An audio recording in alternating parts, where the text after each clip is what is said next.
All right, I think we got everything running. So, hello, everybody. Up the slideshow. Dick is telling me to put up the slideshow, so much for the greetings. But hello, everybody, and hello, everybody. Here we got a full house here. This is like our biggest attendance all year. So, thank you, everybody, for coming out. We got some important stuff going on, some important business, because tonight we're having our first ever elections.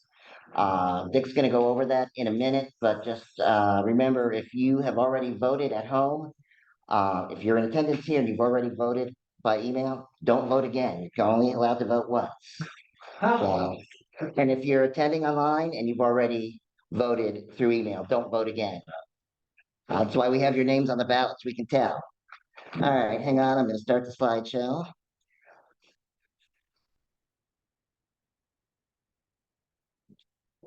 And because it's a business and I'm using what his name is in attendance. So, please sign. Sorry? Just, yeah, here it is. All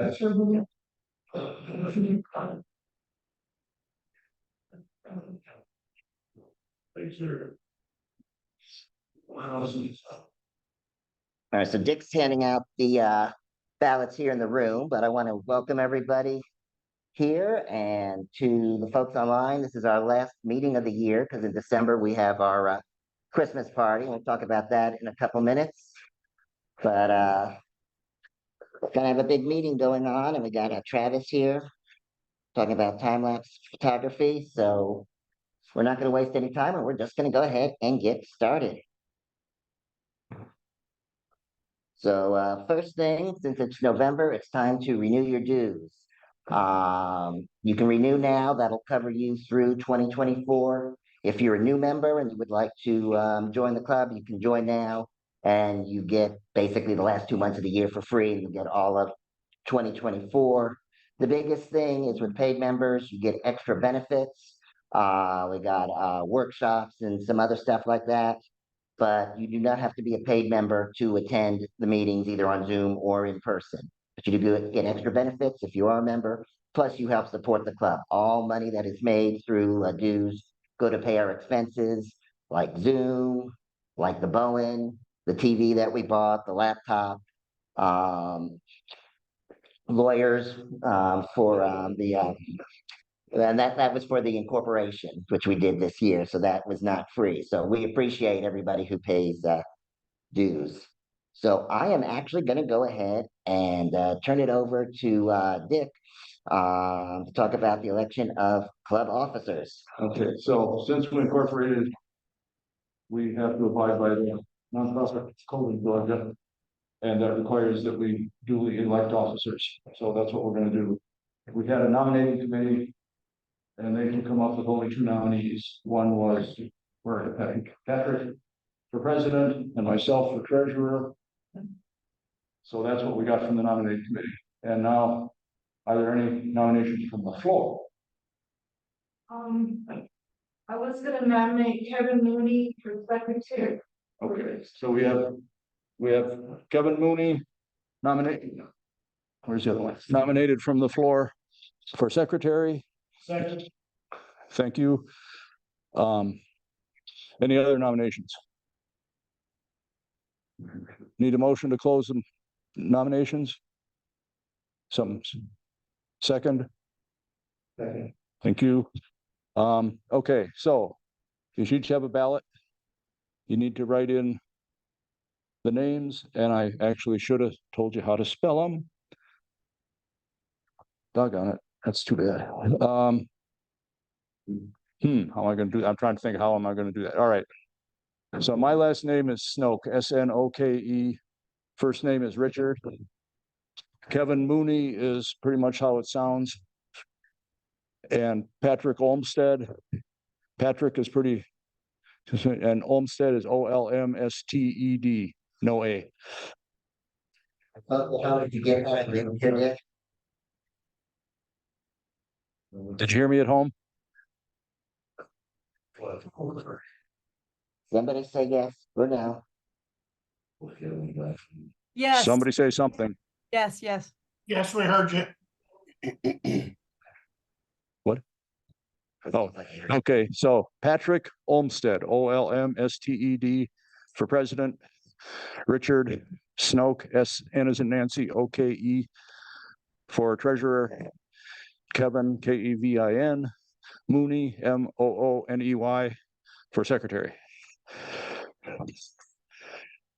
And the really good news is our bylaws require only a 10% quorum, and we've got that in-house. So we're good. So that takes care of that business. Thank you very much. And I should bring you up to date, since I've been the one doing the incorporating.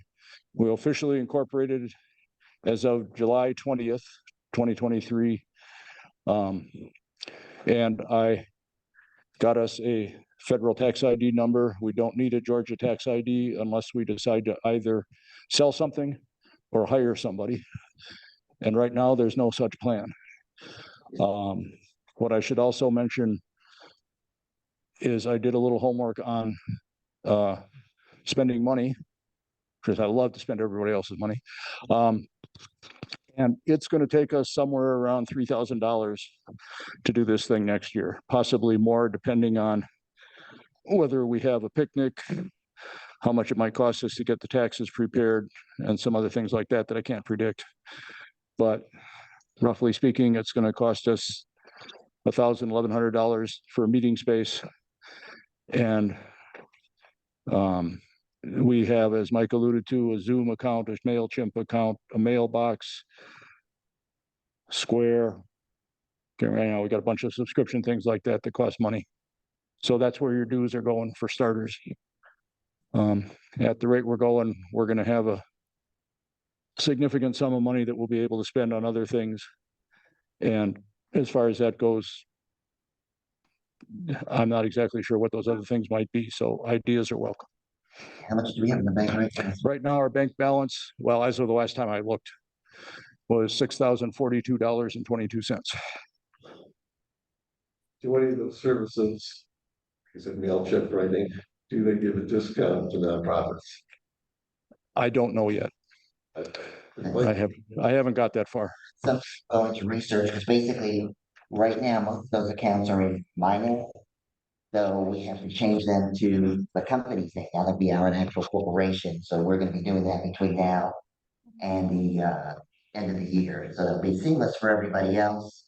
We may go to some other program instead of MailChimp for the newsletters, but that's actually something very good to check and see if we can get a discount. Yeah, there is an operation called Club Express, which will basically do all that stuff for you. Maintain membership roles and all kinds of stuff for you, but it costs. I can't remember what it was, something like $63 per person per month. And not 63 cents per person per month. $63 per person per month.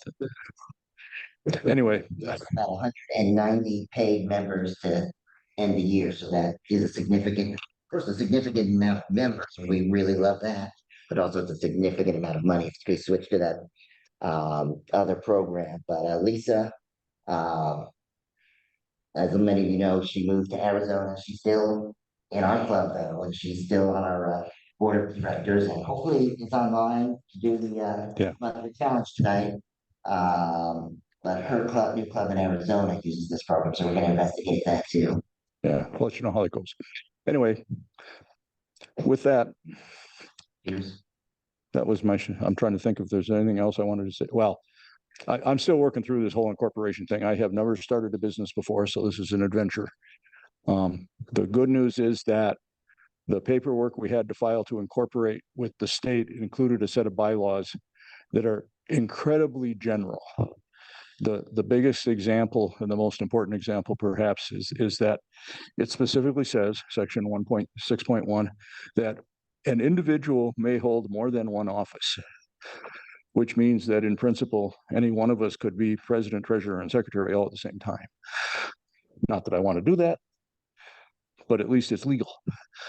And beyond that, it's very vague. You know, the club will meet when the officers decide they're going to meet. You know, so we had written a set of bylaws prior to that that was very specific, and I'm pondering what to do with that. I think I'm going to turn it into an operations manual. Because I don't want to put anything in the bylaws that we don't have to have there, just to keep us out of trouble with the state of Georgia. The one thing that will cost us money coming up is that we are a nonprofit corporation. We are not currently tax exempt, but even if we were tax exempt, we still have to actually file tax returns. And business tax returns are due March 15th, earlier than individual returns. So I will have to jump on that, and we'll see where we go. I may need to hire an accountant to do it the first time, just so I can understand what's going on. Anyway, back to you, Mike. All right, and one of the other things Dick and I were talking about as we go into next year is we need more people to volunteer for things. The new board of directors, the new president, we're going to work on a planning committee. We've had a planning committee in the past. Dick, I mean, not, well, Dick had been doing our trips, but because he'd spent all year working on the incorporation, Rick kind of took over that. And since he's in our club and the cop club, that's why a lot of our trips have been joint trips between the two. That's going to continue next year. Right now, we don't have anybody to be in charge of workshops, so we're going to look for somebody who would like to be involved with that. But even without someone in charge of it, if you want to run a workshop, if you know somebody who would be good for a workshop, let us know. We've had a lot of fun with Linda Lester, who's the Frog Lady. I'm not sure how many people here have done her workshop. I just posted a picture from the March workshop. We'll probably do that. I'll contact her for that. But you know, anybody who wants to be involved and try to set up workshops, we'll appreciate that. Trips, speakers. Last year we were pretty much able to, I asked the planning committee, do you know anybody who can do presentations? That took care of half the year, then the other half we just kind of asked people. Travis usually speaks to us once a year, so we already got you booked for next year, we just don't know when. David Akubian also speaks to us every year, so the same thing, you know, I'll reach out to him and see what month he can do it. So that means we're going to need 8 or 9 other speakers. We may try to do something like we did with Bobby Campbell and do a more of a event type meeting instead of a speaker presentation, but there's lots of opportunities there. If you have any ideas, just let us know, because we can't do it all ourselves. I should interject one thing here. We have a few new people here tonight, so welcome. I forgot that part at the beginning. But we meet here, and usually we meet in that room on the other end of the building, and which is the Bowen's classroom, set up for a kids art thing tomorrow, so we can't use it tonight, but very often we get to use it, and that room is just one big empty room. So Bobby came and we did light painting for one of our meetings. But if you know of any other sort of thing that we might do in that kind of context, where instead of a presentation for the meeting, we actually do something, again, let us know, please. And when I say let us know, I just moved here. I have a presentation on astrophotography I just did in Texas while I lived here. sign them up. Your book next year. Next year. Yeah,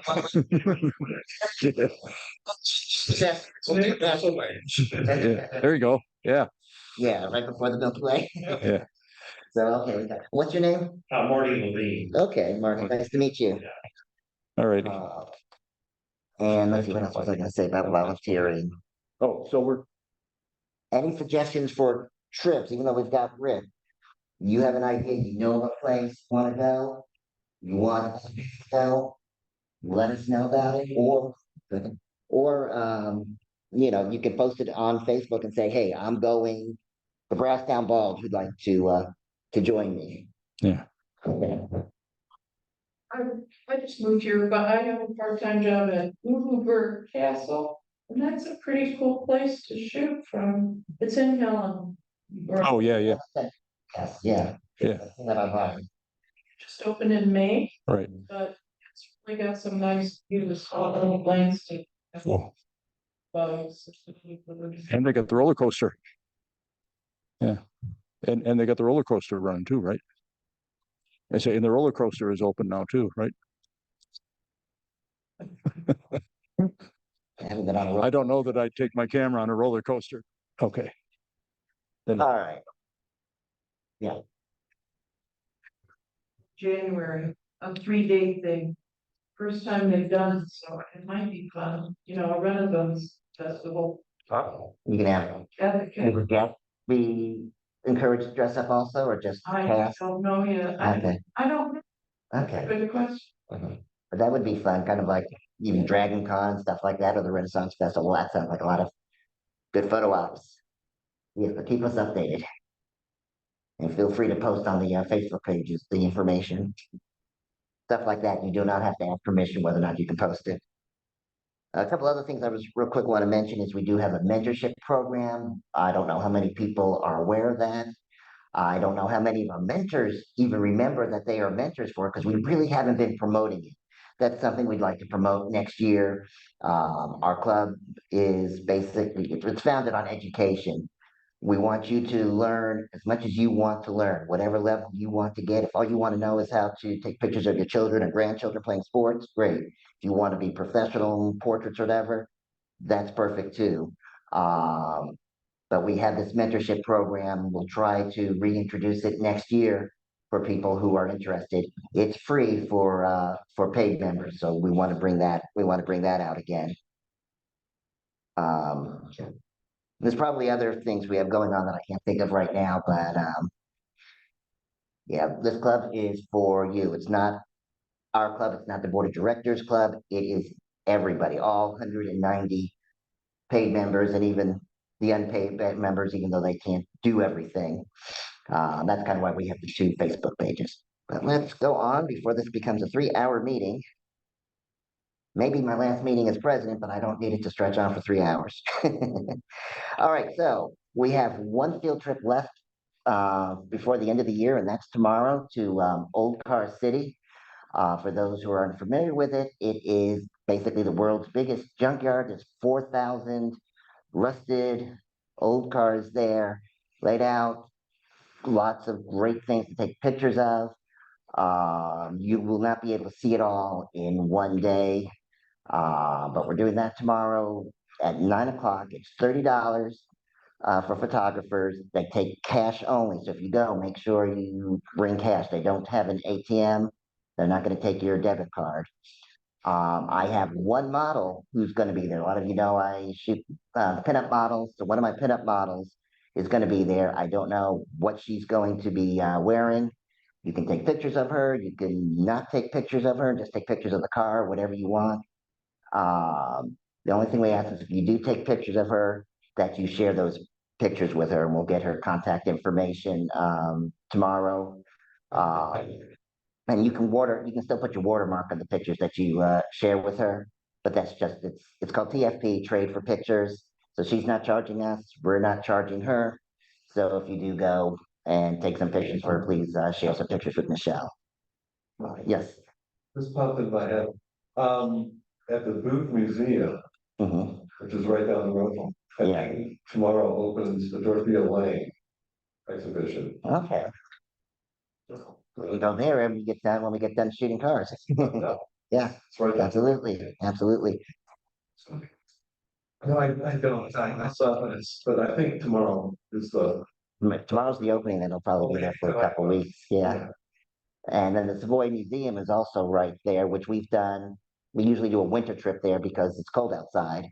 Sometimes we do a summer trip because it's too hot outside. So that's good too.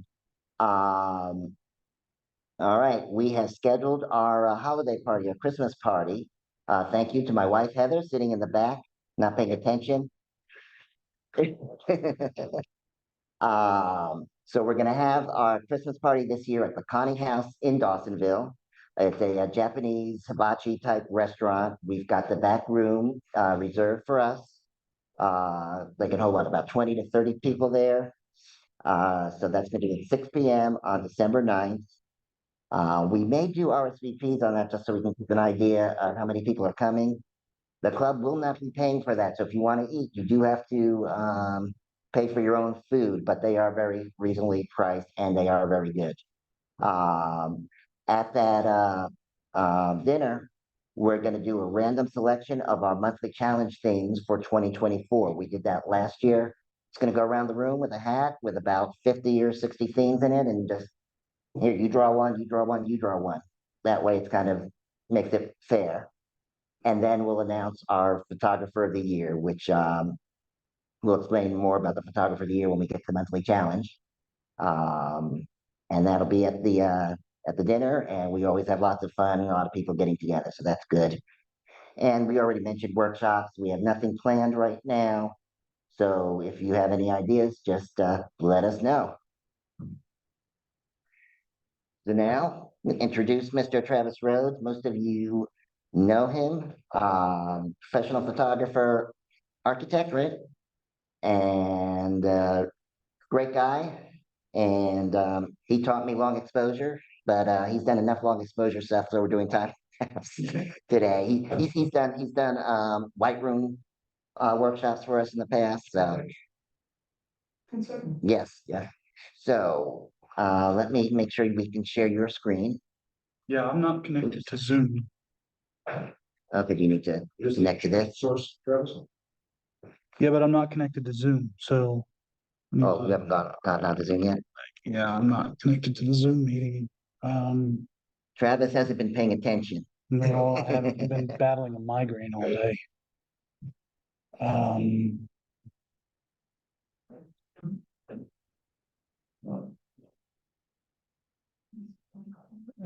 don't have internet. You've got the internet. Is there Wi-Fi? Sometimes. All right, well, maybe we may have to look this in. Mhm. Let's try and see if it'll run from your machine then. All right. Oh, sure, okay. What I have Just a regular USB. here. We'll see if it'll Oh, run. that's We'll just see if it'll run. off the hard drive. Yeah. If it does, I need to plug this in because it's gonna be,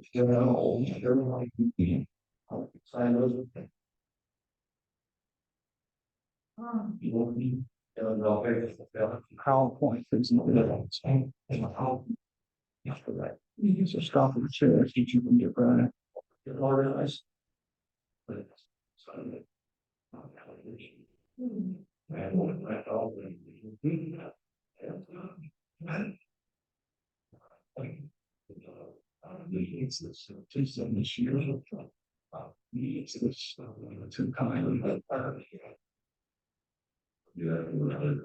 You might want to close that other one.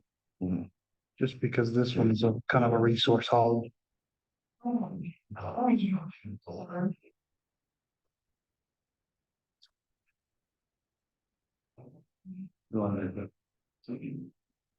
Let's do that one.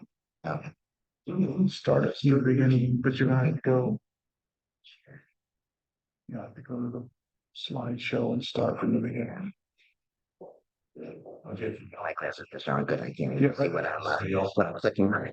Let me see if this is working. Okay, it is. Okay, All right, cool, we're good. do I need to put this on, Dick? Will this make it as easier for those at home? Yeah.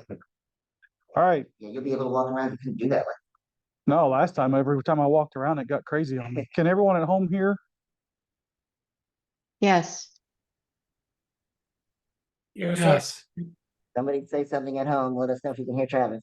Yes. Yes. Yes. Yes. Okay. Okay. All right. So those in the room, you might want to come a little closer because the last time I did this, we had a much bigger screen. Mike, how do we get rid of this? I got it. I just want to get rid of that because it's kind of in the way.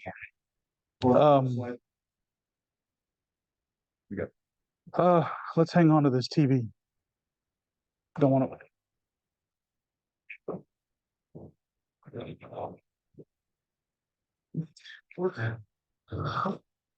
I hope everyone can still see it because I was telling Barry earlier, I started working on this presentation in February. So it's been kind of a long process to get this to where it is. And I was actually even refining it this week because it's been a time lapse. It has been a time lapse of presentations, no doubt. So for those that don't know me, my name's Travis. I've been part of the North Georgia group for, gosh, I can't even remember how long.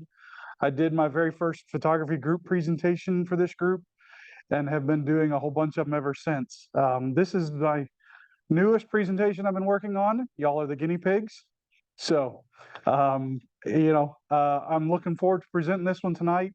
And I've always tell people, if you have questions, please don't wait till the end. Throw a hand up. Let's talk about it now, because if you're thinking about it now, it's because it makes sense for where we're at in the presentation. And I bet someone else in the room is thinking the same thing.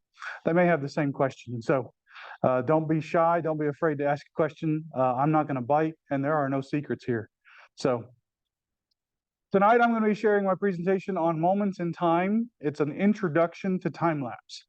We're not going to get super deep into some of the really technical, really advanced stuff with time lapse. This is just an introduction on capturing a scene in a different way that is kind of unique. It's something I started doing in 2018.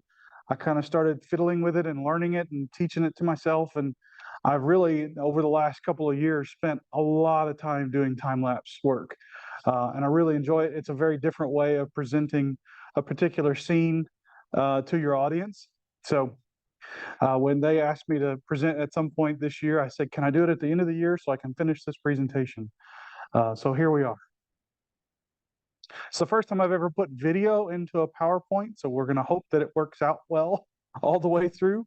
How do I minimize that? Because that's going to be in the way. Minimize that top bar. Yeah. No, I just want to minimize it. No, I'm not technically Zoom all that great. We use it, but I don't like it. Anyway, so what is time lapse? What is what is it that we're doing? And all it really is we're capturing the same scene over a very long period of time. That means it takes a lot of patience. And I'm not talking about the kind the doctors see. You have to be willing to sit in a spot for quite a while. And sometimes it's cold. I mean, it was 32 degrees the night I was shooting this one for an hour and a half. So it does require a little bit of patience. It requires a little dedication, but it allows you to capture the changes of a scene over a very long period of time. And then you are able to put that, well, come on.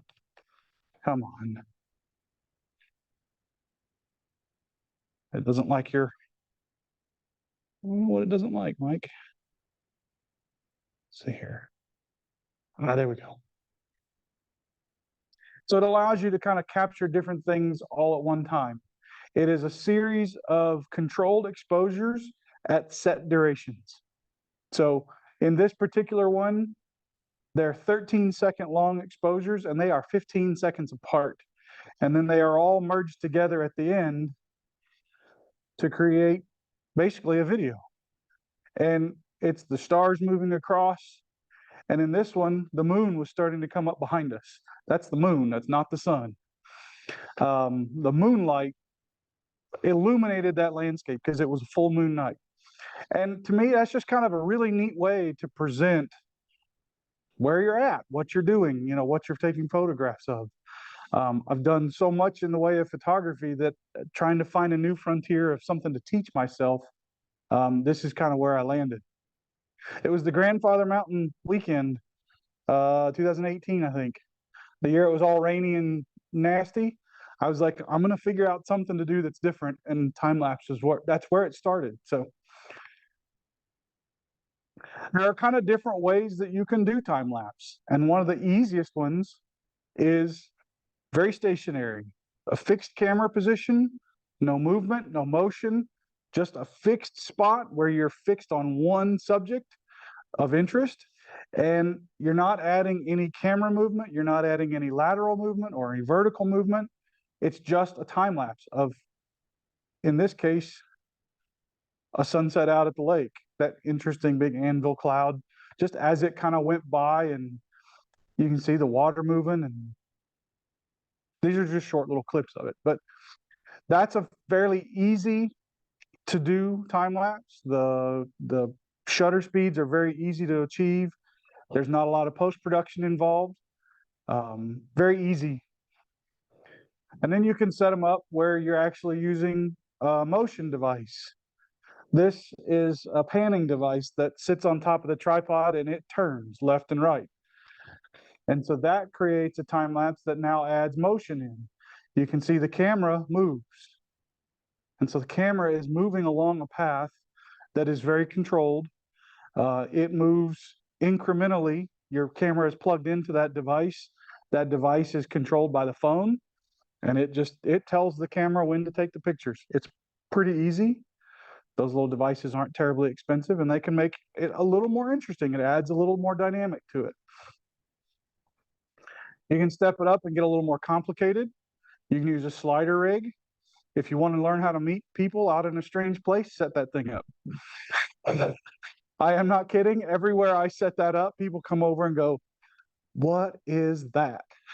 In the Smokies, I've made more new friends because of the slider rig being set up, and it just adds another level of motion to it.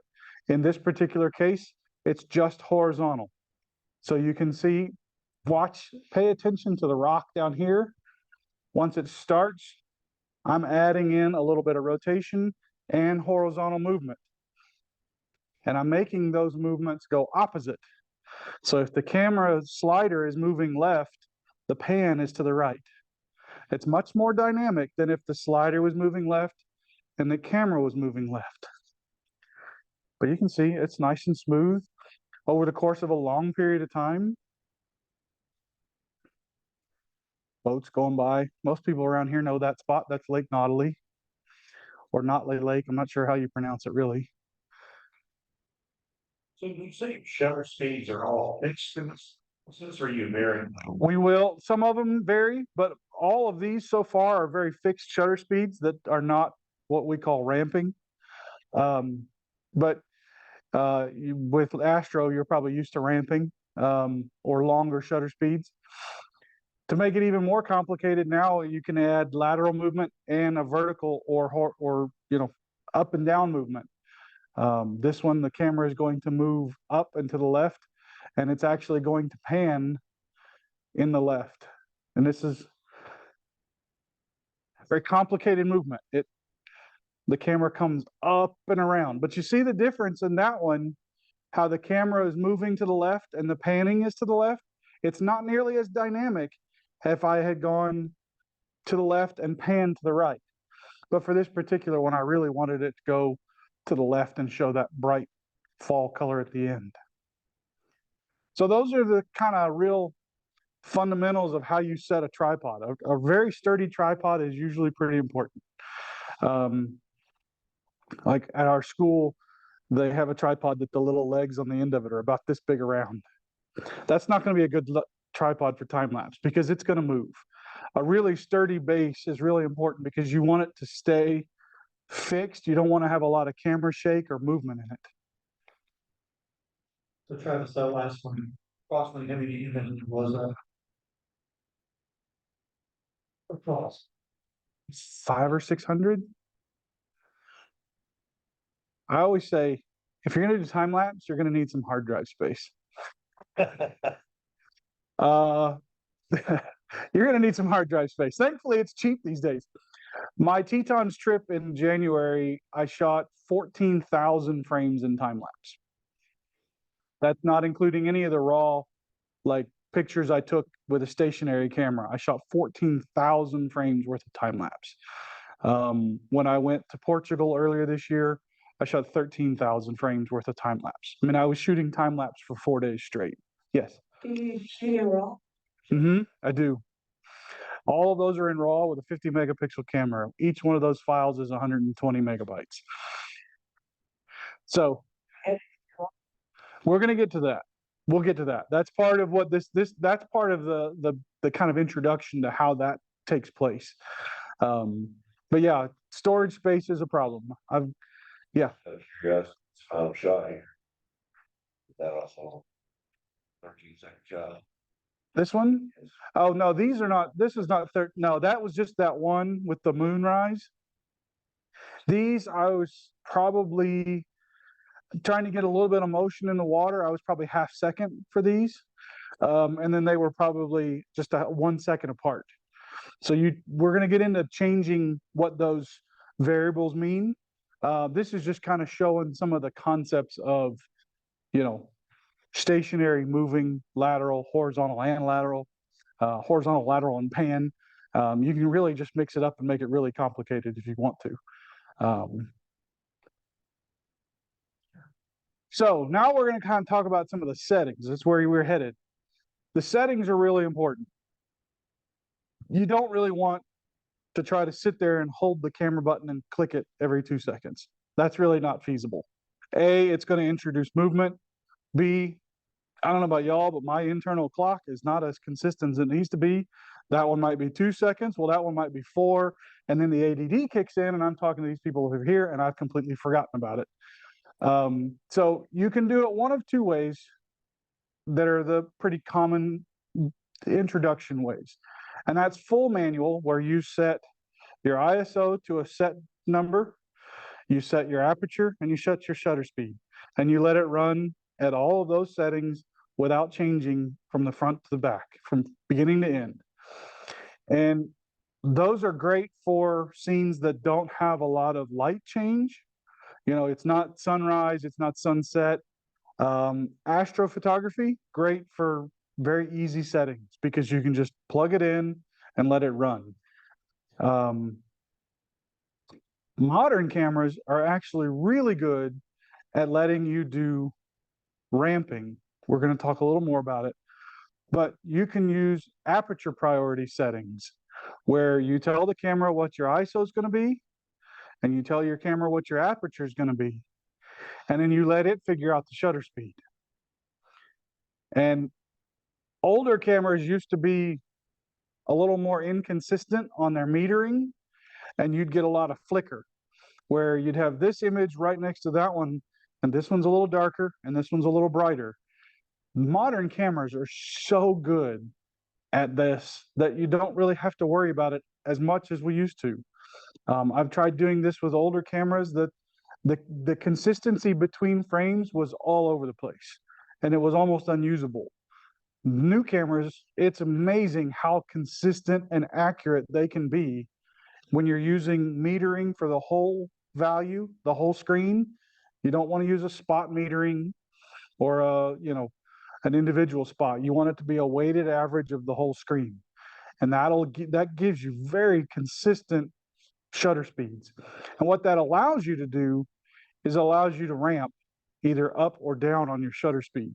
If it's getting dark, it will automatically start making that exposure longer as it gets darker to maintain that exposure that you told it, I want to be 2/3 under. If your camera is really good at recovering underexposed images, then you want to underexpose. If your camera is not real good with that, you learn to set the camera up to work with what it's good at. My cameras are really good at recovering the shadows. So I set my exposures up to protect the highlights, and then I can edit the shadows in post to bring them back up. But letting the camera do it with an aperture priority, it really works with these new cameras. And I say aperture priority because you want to keep the aperture the same and you want to keep the ISO the same. You don't want the shutter speed to be consistent, because then it's going to start changing things, and it's going to start, if your ISO is changing, you're going to start getting really noisy, because it's going to say, well, I got to just keep ramping it up, and all of a sudden you're going to be at ISO 12,800 and you're going to have a really noisy image. The really important part is focus, turning off autofocus. And I've had this conversation with people that, if you leave autofocus on between each frame, the camera is going to try to reacquire focus. And this next video shows why that's not good. Barry will recognize this spot. Can you see that pulsing? That is focus breathing. When the camera picks a new spot to focus, the internal elements move a little bit.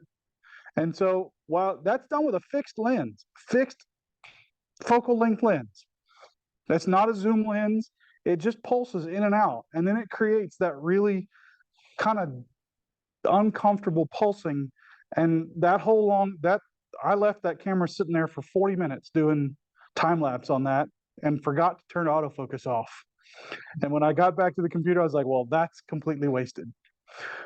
There's just nothing you can do with that because the software is not there really to line up just the little bits and stabilize it. So turning off autofocus is really important.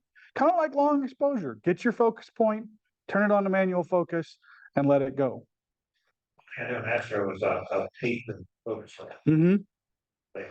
Yep. We don't. Yep.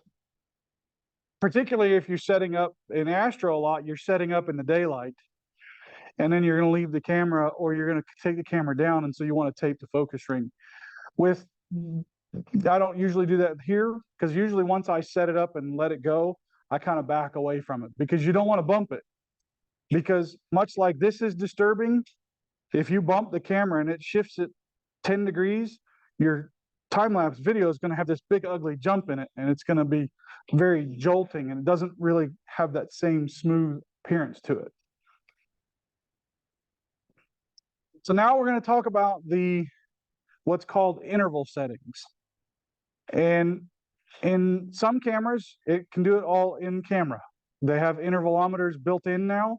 They're great. It's amazing. It keeps me from having to carry around a wireless remote, an intervalometer. But if your camera doesn't have that in it, those aren't that terribly expensive. You can plug it in and you can program in that I want to take one shot every 2 seconds. And it will just automatically sit there and tell the camera to take one shot every 2 seconds. The slider rig I use, it does it. It has a brain in it that it tells the camera when to take the pictures. But if I'm doing a stationary time lapse, my camera can now do it. It can do it all by itself. You just tell it. So this is where, if you can see, I'm on interval shooting and my gap is going to be 4 seconds. I want 300 pictures and I've got the focus turned off. You're just going to figure out if I'm going to do a 1 second exposure every 5 seconds, that's or let's do 1 second exposure every 4 seconds. That's a picture every 5 seconds. And in video, we want to start at 24 frames per second. So I have to have 24 pictures before I have my first second of video. So you start doing the math. If I want a 10-second video, I have to have at least 240 pictures. So that's where your number comes in, and that tells you also how long you're going to be sitting there.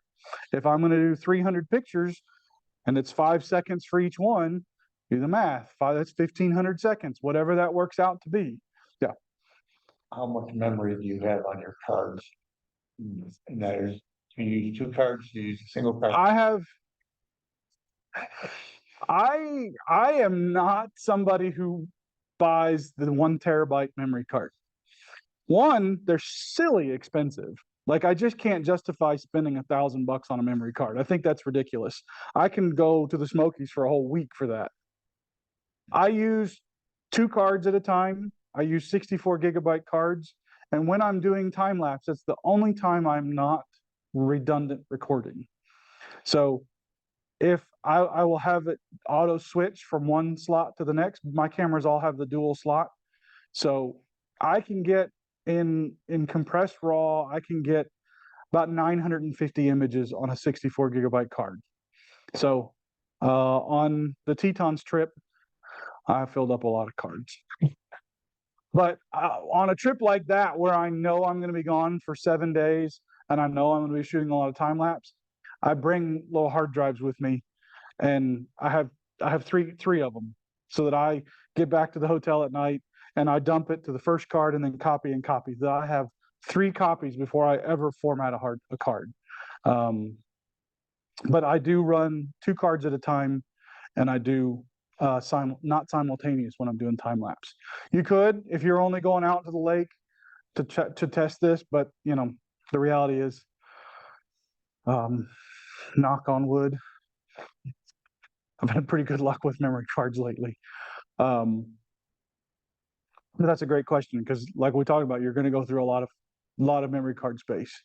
Some of the bigger cards, 256, 512, you can put a lot of stuff on there, but at the same time, if you drop it and then it goes in the water, you might have lost 3 days worth of your trip if you're keeping them all on one card. I constantly see people in photography groups say, I lost my memory card and it had 12 different photo shoots on it. And I'm like, why were you not backing it up? Why were you not copying it? And like, how do you only have one memory card?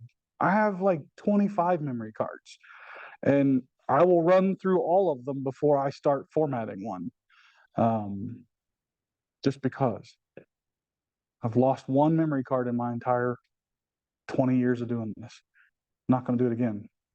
So we started to talk about the duration between frames, and this is kind of an illustration of why that's important.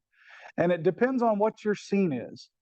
If it's a scene like this that has lots of moving clouds, you really want to have that duration closer together, because these are the same image. This is 2 seconds apart, and that's the only amount of movement in the clouds in the 2 seconds. This is the same top image, and that's 30 seconds later. Notice the big movement in that cloud. Think about how smooth that's going to be when you put them all together. If the cloud is moving that far, it's going to feel really choppy. It's not going to be a smooth movement of the cloud through the scene.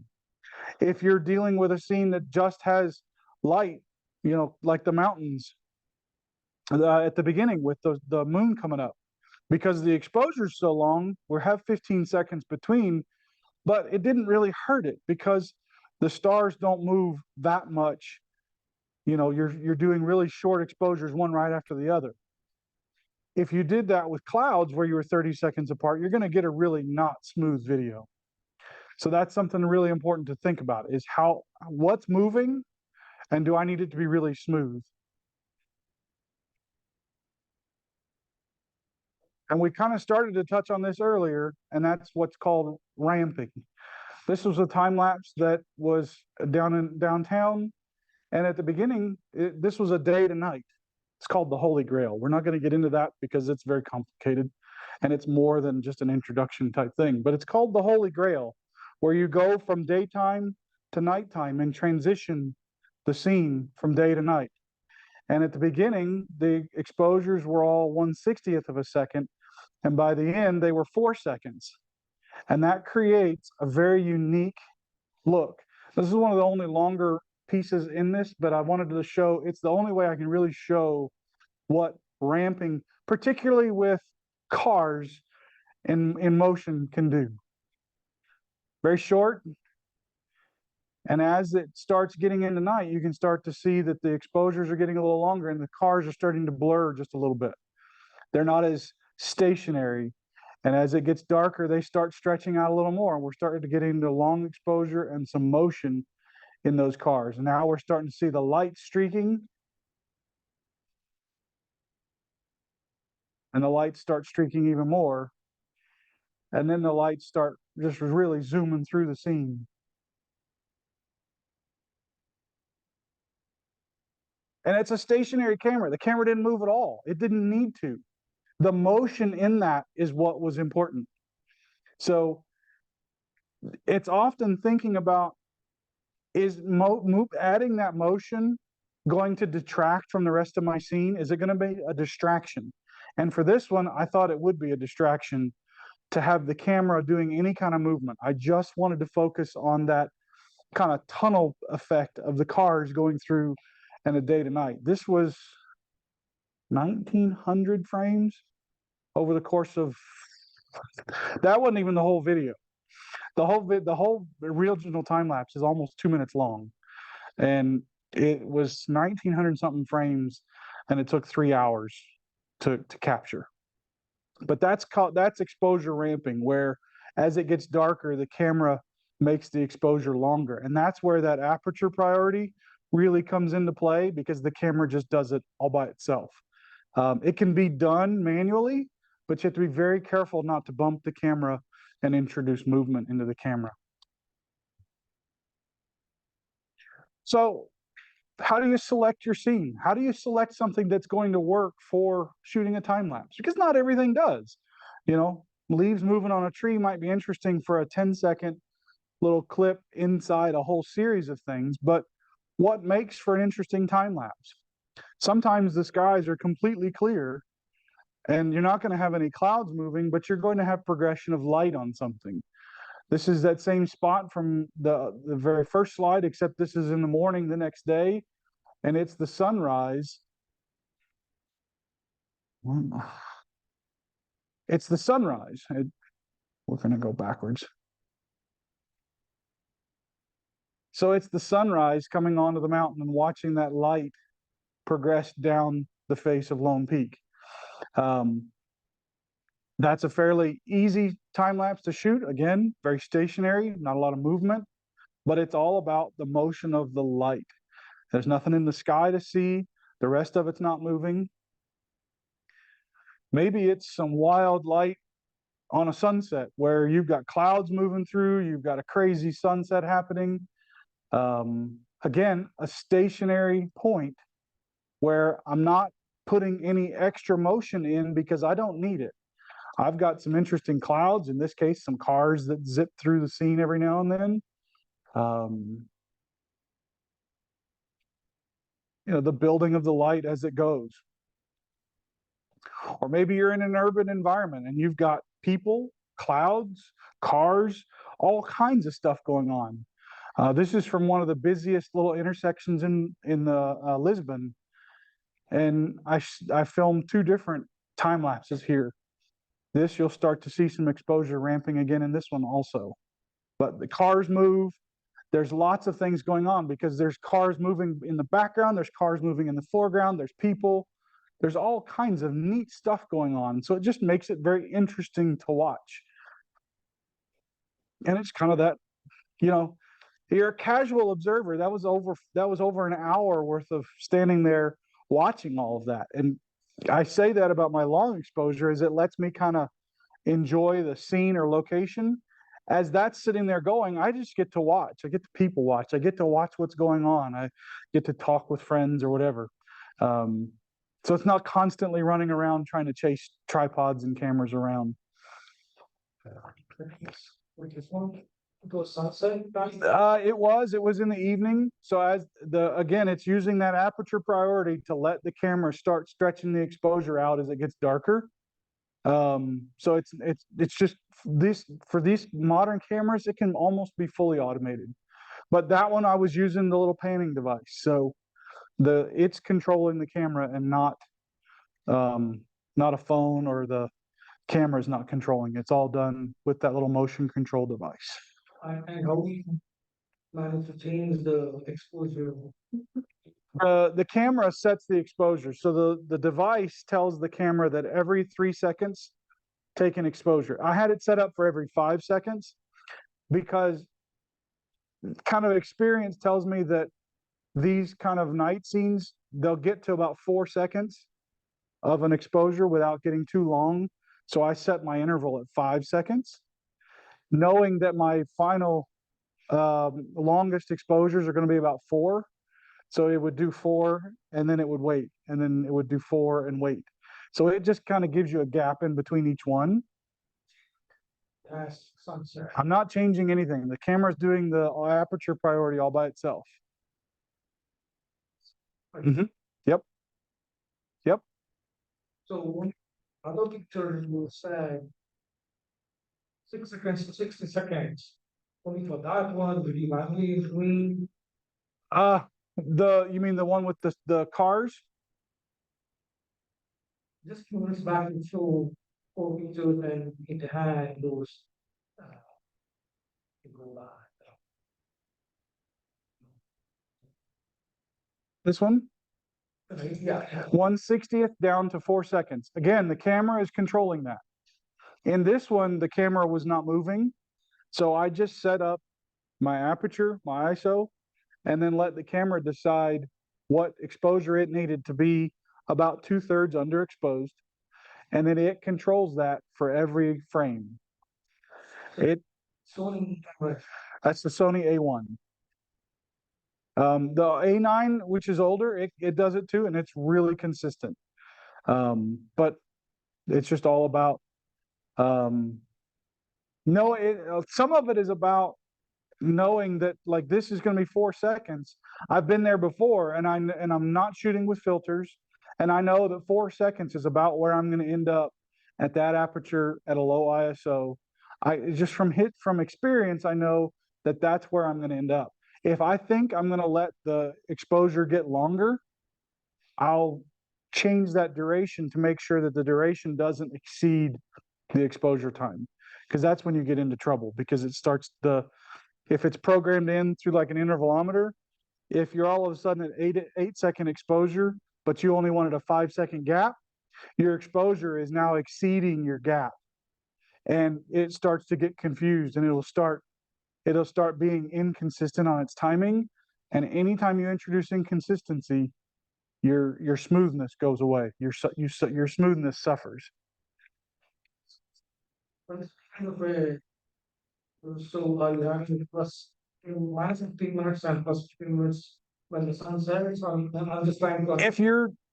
If you're trying to do it where you're doing that, where we talked about setting all three of your exposure triangle factors and not moving it, if at sunset, you'll want to start with your beginning a little bit on the overexposed side, and then it's going to move toward the correct exposure and maybe underexposed at the end, and then you can balance those in your editing software.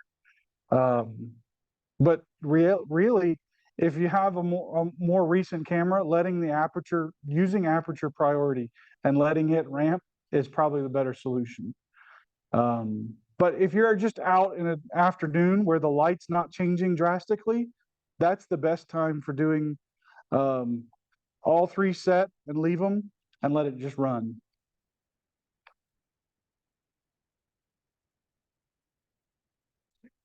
So we talked about the fact that you're going to have a lot of images.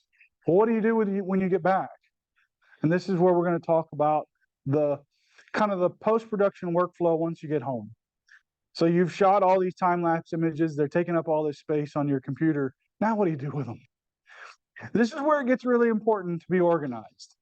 You can kind of see, you were used to have the big screen. So you can see that these are all the time-lapse sequences I shot on that Portugal trip. There's 19 of them or something like that.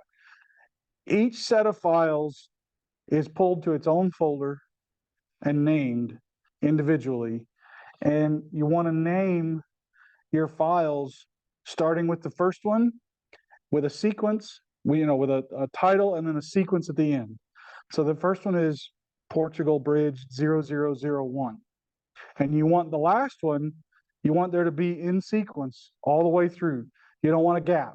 You don't want it to get to 250 and then miss one and get to 252.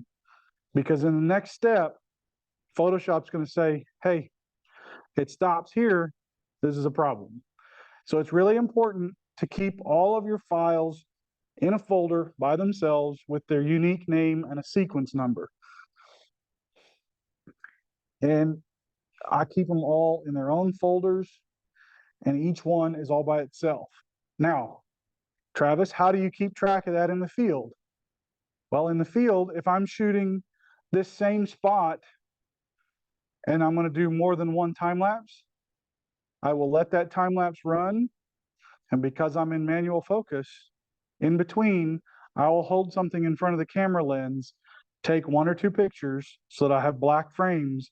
That is my marker that that sequence is over. Because it can be really hard to sit in a computer and look at 2,000 pictures that are two different time lapses and go, when does this one stop and that one start? So it's really important to have a marker somewhere in there that says, this is the end of that time lapse and this is the beginning of the next one. On occasion, I still forget.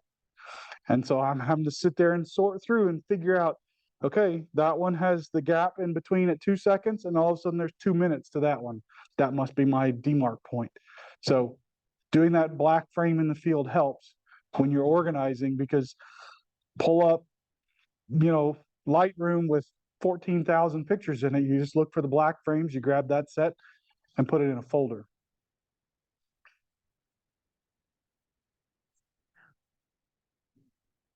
So we talked about, do you edit each one? No, I don't edit each one. That would take forever. I love sitting at the computer working. I don't love sitting at the computer working on 14,000 frames of almost the same thing over and over and over again. I'm not that repetitive.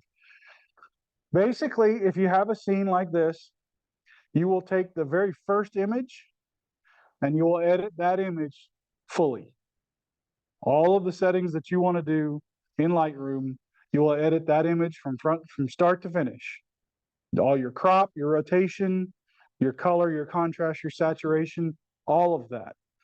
And once you're done, you will take and tell it to copy all of those settings. In this window, you can tell it copy all of them. And then you can select all of the files. And then you hit the sync button. When you just have one selected, this button down here doesn't say sync, but when you select multiple, it will bring up sync. And then you can tell it to sync all of those files, and it will take all of that edit information from the first one and apply it to all of them, no matter how many are in the series, if it's 250 or if it's 2,500. There's another way to do that that takes longer. You can select all of them and edit the first one, and then it will start putting all of those edits as you go, but it just takes longer because every time you make a change on the first one, it wants to go through and add that to all of them. I find it easier to just edit the first one and apply it to all of them. And then I go to the end and look and see, how's my end image look compared to my front image? Is it a little too dark? Is it a little too bright? And you can start to balance it out. You can say, all right, I came up half a stop on the first one. That was too much. I need to come back, so you can re-edit the first one and then reapply. It's kind of an iterative process to get your edit pretty balanced out where you have all of your frames that kind of match. You had some crap on your lens, wanted to clone it out. Can you do that? Just, okay, just peanut butter across all it. It does. It's tricky when you have clouds. But the new AI powered clone tool in Lightroom is so good. It is so much better than when it was just the clone tool. I had stuff from the Tetons this year that had clouds that was before the AI clone tool came out. And every now and then I would have a sequence that had something that got on it that I missed cleaning it off before I got set up. And there were a couple of sequences that were like 600 frames that I had to go through each one by one, and fix because the old clone tool wasn't as good as the new AI one. The new AI one was out when I went to Portugal, and it made such a difference on what it does to fix those little spots. But that brings up a really good point. This is why the first time through the presentation, I learned things. It is really important to clean lenses before this. I always talk about that with doing long exposures, is to have clean sensors. Thank you, Barry, for having clean sensors for everyone. It's really important because there is nothing worse than finding a dust spot on 14,000 frames. Because when you do, you're almost like, well, hell, I don't want to do this anymore. Because now I know I'm going to have to go through and fix it. So it's really important to try to keep the front element clean, the rear element clean, and that sensor clean, and kind of check on it as you go between sequences and making sure that something doesn't happen, because that can end up being a very time-consuming thing to go through and remove that dust spot. The new AI-powered tool is so much better, and so what I do is I will let it run and do it all, and then I'll export the file and watch to see if it had any spots where it was picking the spot here, and then all of a sudden it decided to pick the spot over there. And there's a couple of frames where it's like, why did it do that? So then you can go to those couple of individual frames and fix it in those individual frames. But it's much better now. But yeah, getting dust spots out can kind of be a real pain. So after you've cloned out all those dust spots, you've done all those edits, you've applied it to all of the images, it's time to export the output files as individual images. And it's important to have them in their own folder with nothing else, because you're going to open them and you want it to just be your files that you're going to use to create the video. So you want to maintain your naming, you want it to continue on being continuously, sequentially numbered.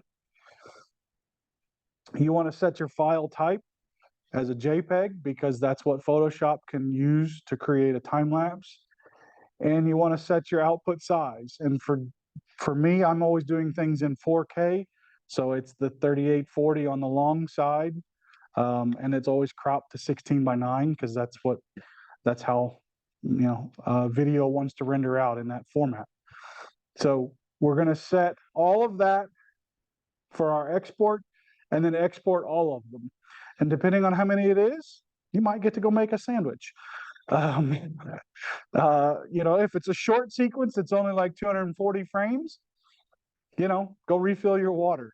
But there are some that, like the one of the traffic, it's 1900 frames and it takes a long time to export that. So I'll go make dinner and then come back and it's still working. And it can take a lot of time. Time lapse is not something for somebody who needs instant gratification. Because it is not that. It is not edit one, done, post it on Facebook and see how many people like it. It is something that is actually a much more time-intensive task, a time-intensive kind of effort. So, You want a desktop or excuse me? desktop or a laptop? I'm on a desktop. A couple years ago, I built a video editing desktop because I started a YouTube channel and I started doing more video for clients, video for myself. And the computer I had just could not handle working with video and couldn't handle for working with 4K video, much less anything more intense than that. So I built basically a video editing desktop. It has 128 gigs of RAM. It has a 8 gig video card. And then I have about 60 terabytes of storage space in it. And it's all full right now. My catalog from 2002 through 2022 is about 60 terabytes.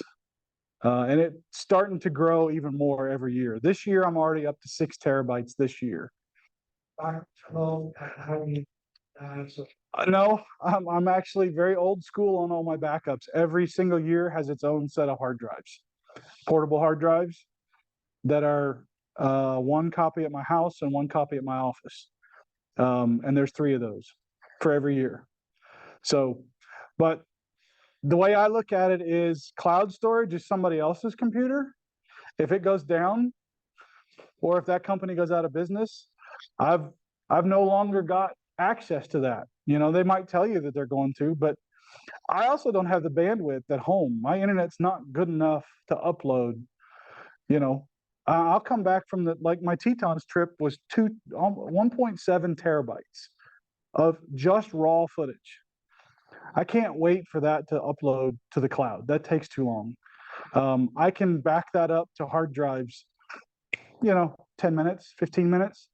It would take 2 days to upload that to the cloud. So my backup system is very old fashioned. It's very kind of me based, and it's me controlled. But it gives me 2 copies, one in safe, one remote, one not, and then it gives me 1 desktop copy that I can always access whenever I need to. So was to have GPUs in the desktop. mine is a Ryzen 12 core, so it's a pretty fast computer. I can edit 4K video in 1:1 ratio in Premiere. I don't have to reduce the quality. I don't have to use proxies. It is really a video editing machine, but you don't need that to do this. It'll take a little longer, but you don't need that kind of machine. So once you've got all of the files saved to a folder, they're all your JPEGs. This is the most important part if you're using Photoshop, is you'll open Photoshop and then you'll navigate to that folder and you'll go select the first one, but then there's a little box here that says image sequence. You check that box. Photoshop will then open all of the files in that folder. That's why it's important for them to be sequentially numbered with no breaks. And that's why it's important for them to be nothing but that sequence in the folder. Because if you put other images in there, it's going to try to throw them in there and mess it all up. So you want to have it in all those images in that folder and open them all at one time. And then you can choose your frame rate. Standard is 24 frames per second for most video, unless you're doing slow-mo where you're doing 60 frames per second or 120. But for time lapse, I always default to 24 frames per second. Unless I have shot frames really close together and think I might ramp that and slow it down. But generally with time lapse, I don't do a lot of ramping and slowing them down to slow-mo because they're already kind of slow-mo. Don't really want to make it slower. So checking image sequence and 24 frames per second, Photoshop opens all of those files. And I always find it easy to go to the top corner and go into the motion workflow mode of Photoshop. How many people knew that there were different modes of workflow in Photoshop? Photoshop has different modes that it can run in that are based on what you might be doing in that particular mode. You can also set up your own custom one. You can customize what buttons you have in your toolbars, and then you can save that workspace as your own so that you can easily get back to it. And when Photoshop updates and resets all that stuff, you can just say, give me mine back, please. And it'll put everything back to the way you had it. But when you're doing time lapse, you want to go into the motion workflow zone. Here for this, This is much more basic. Most people don't have Premiere. By show of hands, who has Premiere? Yeah, a couple of people have it. In general, Premiere is much scarier to people. Like you have to really want to learn how to do video editing to work in Premiere. Within Photoshop, you can piece multiple pieces together. You can add music. So as an introduction to doing this, it's much easier to use Photoshop. Premiere is a whole different ball of wax, particularly because the editing machine has to be so much stronger. But you can now kind of scrub playback your video to look and see, is it smooth? Did I do a good job on my edit? Did I miss a dust spot on that frame? Did it jump and pick a point from way out there? You can kind of see how your video of that time lapse progresses in Photoshop's motion control window. And at that point, see, this is where having that big screen was helpful. Because I'm sorry, this is really small. But once you're satisfied with your video that you think you got that clip where you want it to be, go to File, Export, Render Video. And that's where Photoshop will render out this time lapse that it looks like one frame, but it's actually all however many of them you put into that time lapse sequence. So the important settings are, where is it going? What size is it? For me, it's always going to be 3840 by 2160. And you can export your file. You can tell it where it's going. You can name it. And then your final export with no music or anything, you have a time lapse that was created fairly easily with Lightroom and Photoshop.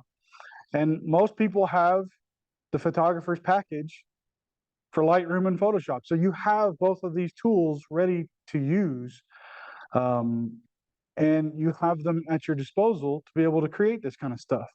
What do you do next? Well, now you're gonna put them all together, right? I don't have this one in here, but I wanted to share the, all right. Give me just a second. This was gonna be on my computer and now it's not, so.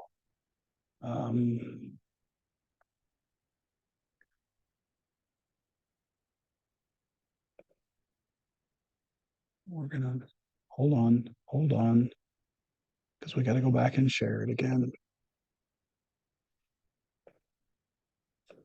So what you can do after you've got all of these sequences made is go back and put them all together. How did you get that to go away? How did you get this thing to go away? Yeah. Okay. Thank you. I learned something new tonight. I'm glad I came tonight. Will this play with sound, Mike? Yes. Okay. No, it's not. Is the volume up on that? Maybe that's what the problem is. Let's see. Growing pains. I should have. Let's see.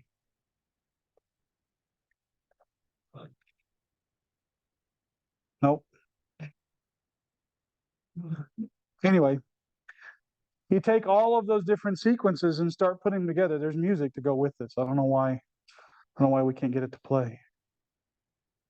But multiple different scenes, put them all together, and it's basically 4 days worth of work to get. But that was the opposite of ramping. I started out long exposure and got faster as it went. But just the movement of people and the bustle of an urban environment. Yeah, it was on, the sound was on. Is there a library within Photoshop? Motion that you showed? No, Photoshop does not have a music library. Because I do projects for clients and things, I've got multiple music subscriptions that allow me to use music. I wish the sound would work because it makes such a difference. YouTube itself actually has a royalty-free music collection that you can go use as a resource to find. This one kind of, I left it in because it illustrates what happens if your gap is too long between. So it's a little bit stuttery. This was actually where I realized that my camera was busted. The USB port's not registering correctly.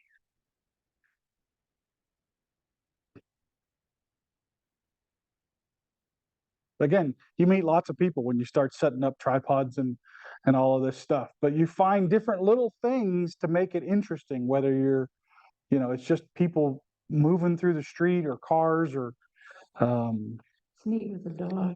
yeah. And the lady comes and sits her leg there and the train comes in. It's the influx and outflux of people, and that's kind of what this was all about. And it's all about telling a story. I mean, photography is all about telling a story. So I started with the same scene, and then I'm going to close with some similar scenes. And then I close with a sunset over the most kind of iconic spot in Lisbon. It was a company trip. So any questions, things that we can talk about, cover? I know that's a lot of information to kind of try to glean. Yes. So what do you, commercially, what do you use this for your clients? For this is just personal. Okay. This was a personal thing. I have, yes. Yeah, I have set up and done time lapse for clients, whether it's a client that is building something, making something. I'm working on one right now that is a client that makes his own picture frames. And so the time lapse I set up was him rough sawing a log down into slabs. So it's an interesting, it's a more interesting way than just straight video sped up. To show something that happens over a very long period of time in a very short duration. I mean, him cutting those 2 slab cuts, it was probably 45 minutes. I can turn that into 10 seconds of video in his video that we're building for him. Or I've got a client that I've done time lapse to show how light moves through their project. He's a landscape architect. And so to show how light moves through that garden, we've done a time lapse that showed how light changed through that garden, because the clients that he has, they want to know what it might look like different times a day. So yeah, I've done time lapse work for clients before. It's not often, but most of the time it's for personal use. But it's just a different way to show something. Just as an aside, reminded me last week, I don't know if you saw the story about the photographer in Quebec that got arrested, Mm-mm. that he was standing outside the US Embassy photographing across the street of a old, beautiful hotel, and he was waiting for the clouds to come. And he got arrested for loitering because in Canada, you can't stand in one spot on the street for more than 30 minutes. I'm in a new spot. At arrest. No, I won't be going to Canada anytime soon again. Friday night in the subway. Not in Portugal. Portugal, actually, we did not have any interactions with the local police at all. Paris, on the other hand, very different story. Paris, we had interactions with the police almost daily. They don't like us, and they don't like anybody. Actually, they don't like their own people. They pretty much hate the Paris police. Pretty much hate everybody. Now I've had issues downtown in Atlanta where the police will come ask what you're doing, and when you kind of show them what you're up to, most of the time they just kind of go away and leave you alone. But you know, it's more, you've got a camera set up looking this way, and somebody walking by stops and says, "Hey, what are you doing?"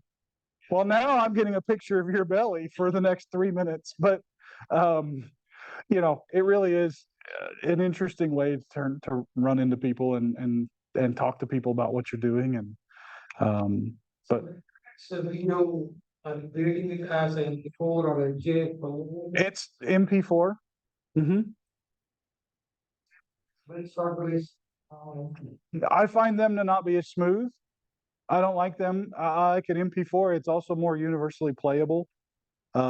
It's smoother. It's better, higher quality.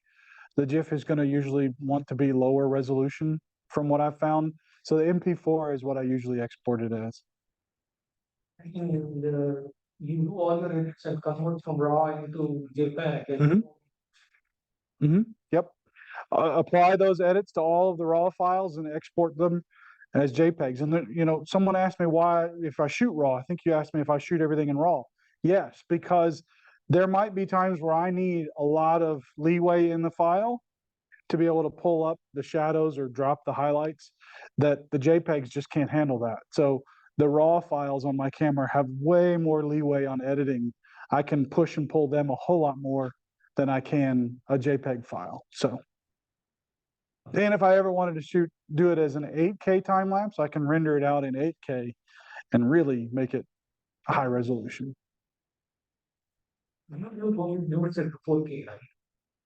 YouTube right now is all at 4K. You can do uploads at 8K, but the reality is nobody can watch them in 8K because the monitors aren't, the computer monitors aren't 8K. I mean, you look at the analytics, most people are looking at them on one of these. This isn't 8K, so I don't bother with it. Right now, it's not a universally used format, so everything I do is in 4K. Yeah, and right now there's no need. Like some of my clients put their videos into their website, they embed them, and they can't even embed a 4K. It's got to be 2K because it just takes up too much space. And then their website gets hurt by how long it takes to load that page. So Google says that page took way too long to load. I'm going to dock you some points on that in, you know, your website ranking. So. Do you have any questions from home? On Zoom? Exact questions. What is it? How is it, Jim?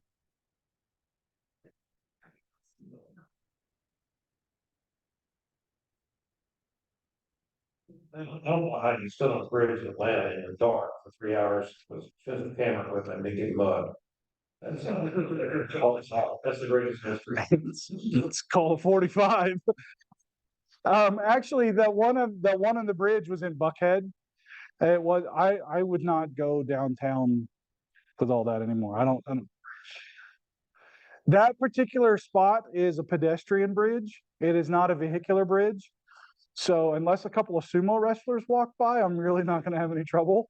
But that particular spot, we were there for 4 hours and we had our heads on a swivel. I mean, you know, yeah, you have to be paying attention. But like Portugal, we didn't have to worry about it at all. And we were in all kinds of places in Portugal. And I worried way less about my safety than I do just going to Buckhead, which is kind of terrible and a sad statement. But, you have to be careful. Yes, bridge bounce is a problem. Like the Jackson Street Bridge, everyone knows that shot. You can't do more than about a 10-second shot without getting bounce. So that's not a great location for time lapse because you can't control when the shot's going to be. And so you're going to end up with bounce. And I can tell you that a time lapse with this kind of movement in it makes you sick because it's like, whoa, whoa. And it's real jittery and it's not smooth. And in time lapse, smooth is really the key. Turn off, as well. I don't. No. Mm-mm. The bigger problem is because you're on a tripod, this at least with Sony cameras, you don't have to worry about the IBIS on a tripod, or on a lens. You're turning off you're turning on manual focus, so the camera is not really working as hard with it like that. I haven't had to worry about that with these. One online question. Okay. Based on interval setting for creating a sunset post. Again, it all depends on, like we talked about, how much movement is in the scene. Like the sunrise at Mobius Arch, because there's no clouds, you can make your interval just a little bit longer. If you've got lots of clouds, you want to make your interval closer together because of that movement through the scene. You want it to be smooth. I generally do, if I've got movement in clouds, I do no more than 2-second interval between my exposures. Even if it's going to turn into a ramped exposure where I'm going to have 4 seconds at the end, I'm still maintaining that 2 seconds between exposures, so that I don't get big amounts of movement in my subject elements that create that jittery look because the cloud moved, in cloud terms, a mile in that time frame. So it all really depends on what's in motion in your scene. Is it just light? Is it stars? Is it clouds? Is it traffic? I generally usually default to about 2 to 3 second intervals for almost most of everything I do. Is your onboard battery good enough for this use next door? I usually have, depending on how long I'm going to let it run, my single batteries usually can do about 2 hours. If I know I'm going to let it go for longer than that, which is unusual, mostly because it's not that interesting to watch a time lapse that's the same time lapse for 2 minutes. I usually like to make them more storytelling about a place and not just one long sequence. I have a battery grip that takes 2 batteries, and then I'm good for about 4 hours. But I don't think I would want to let it. Oh, Yeah, yeah. And you turn the monitor off, the back monitor off, so you're saving battery that way. The camera's not doing as much work in between exposures. My slider rig is good for the batteries on it can do about 6 to 7 hours worth of time lapse sequence before they start to need a charge. Calendar.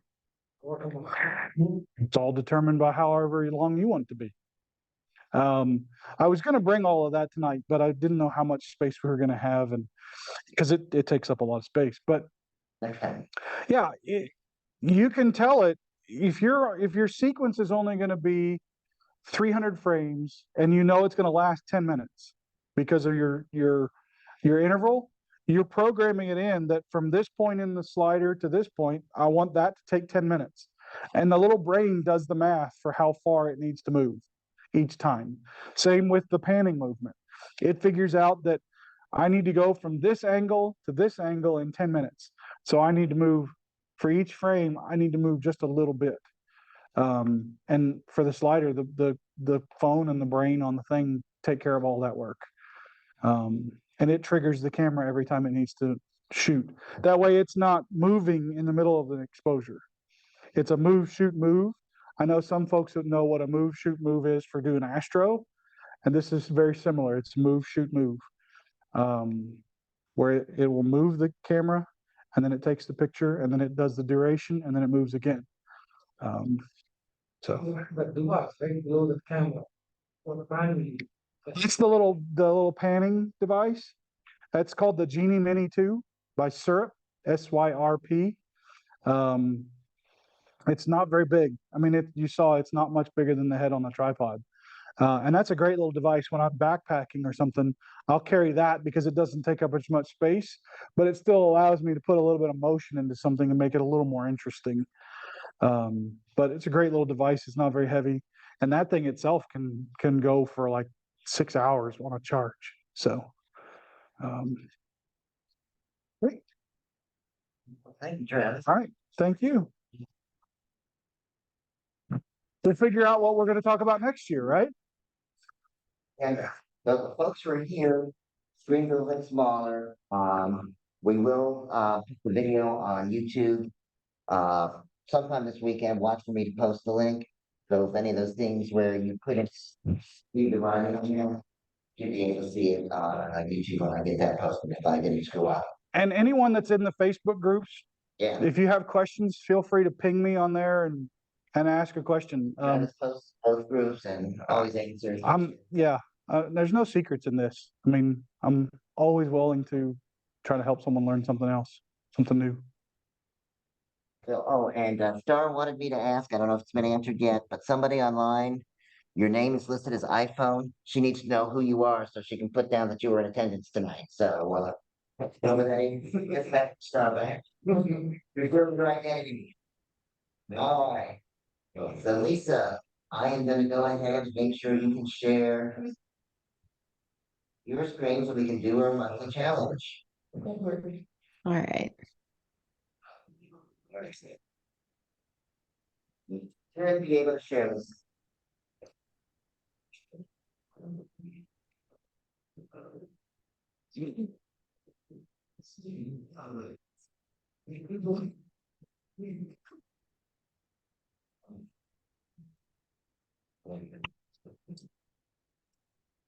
Are you able to see my screen? Yes, we can. Oh, my.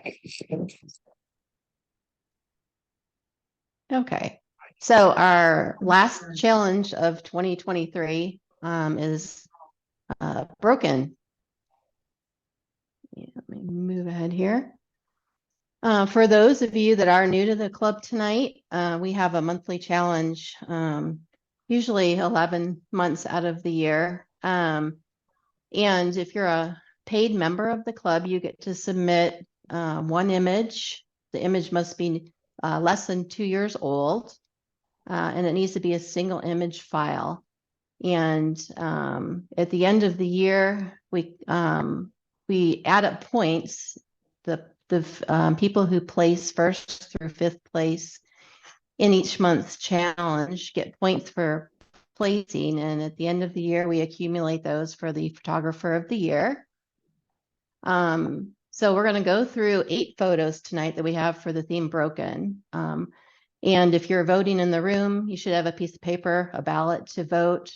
If you're online, you can email your votes, and you're going to vote for first, second, and third choice, your favorite first, second, and third choice of the 8 photos tonight. Those who are online will email their votes to vote@ngaphoto.club. And I'll give you that email address again at the end of the photos. So keep in mind our theme is broken. Also keep in mind characteristics of a good photo as we go through these. And this is photo number 1. And we'll go through them a few times, so you'll have plenty of opportunity to look at each one. Hopefully they're not on too small of a screen there in person.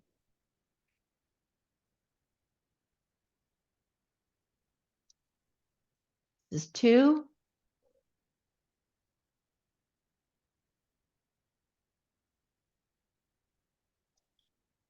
Three.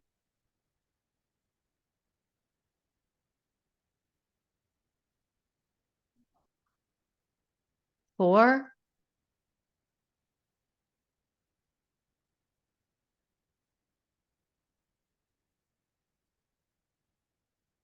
5.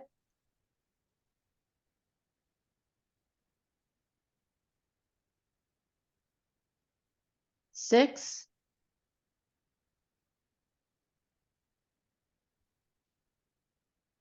7.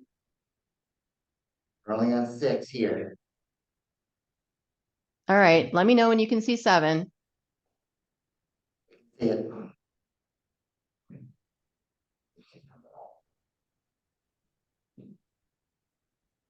I can't hear the comments. Can you see 7? See 7. Okay. And 8.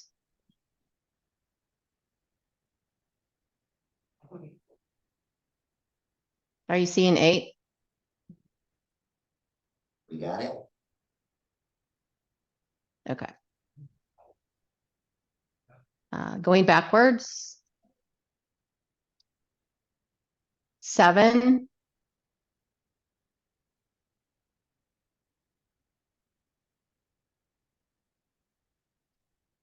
6.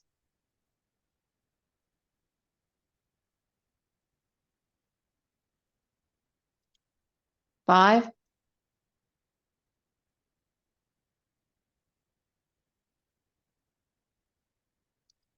4.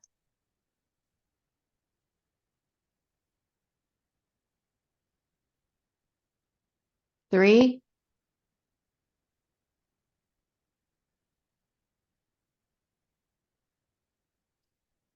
2.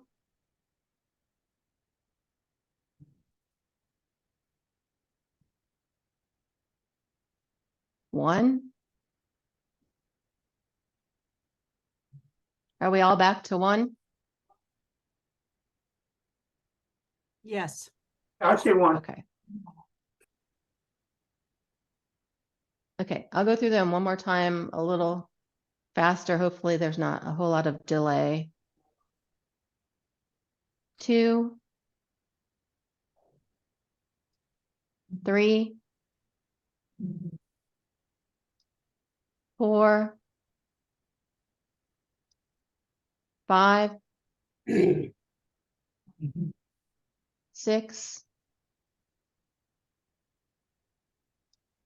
7. We're only on 5. And 8. 6. 7. And that's 8.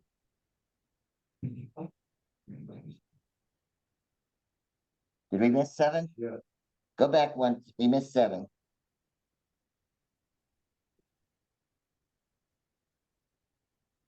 Are you There we seeing go. it? Yeah. Okay. See it now.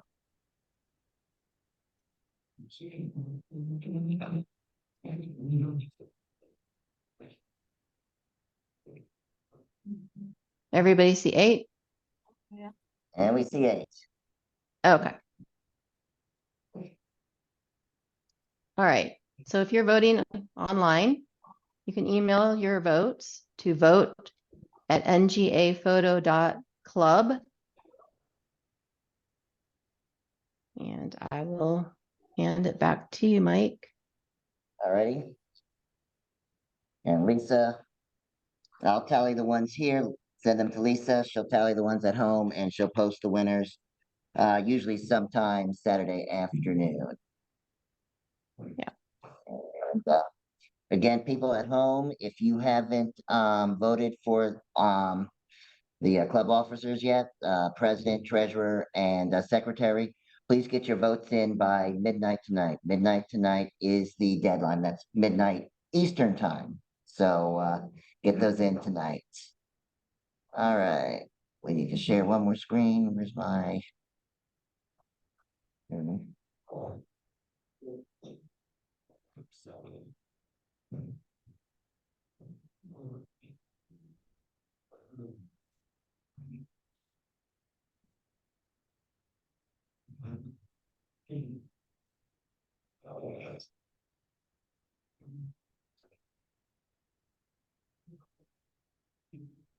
Just want to get off of Travis's presentation.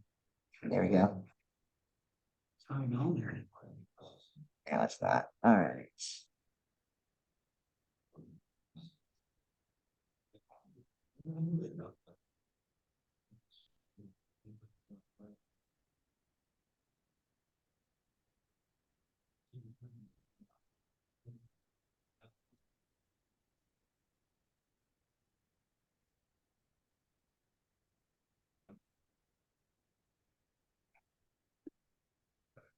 Lisa, are you still? We still sharing your screen, Lisa? I don't believe so. People at home, can you see? People at home, can you see the slideshow? No.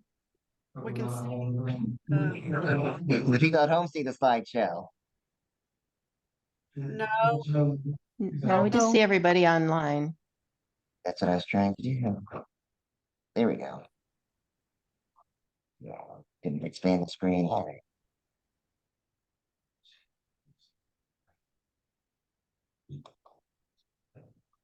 here we go.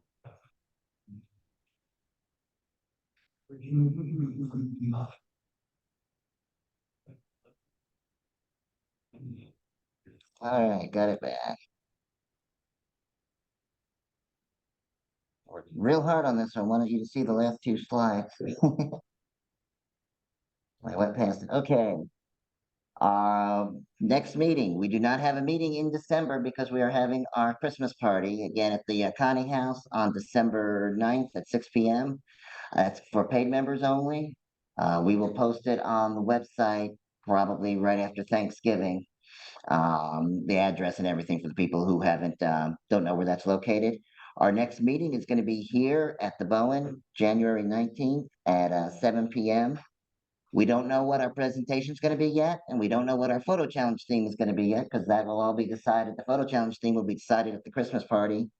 The presentation, that's still up in the air, and we may just do a business meeting to plan 2024, but stay tuned for that. And that is it. This is my last meeting as president. So again, I said everything in my email that I sent out a couple days ago and last month's meeting, but I just want to let you know it was an honor, privilege to serve. I've enjoyed it. I am still going to be very active in the club. I'm going to still be in club leadership. Don't know exactly what I'm going to be doing yet. But I appreciate all the support you've given me. I hope you'll do the same for Patrick. And Patrick, a lot of you may not know him by his name, but on Facebook, he's Naked Bear Photography.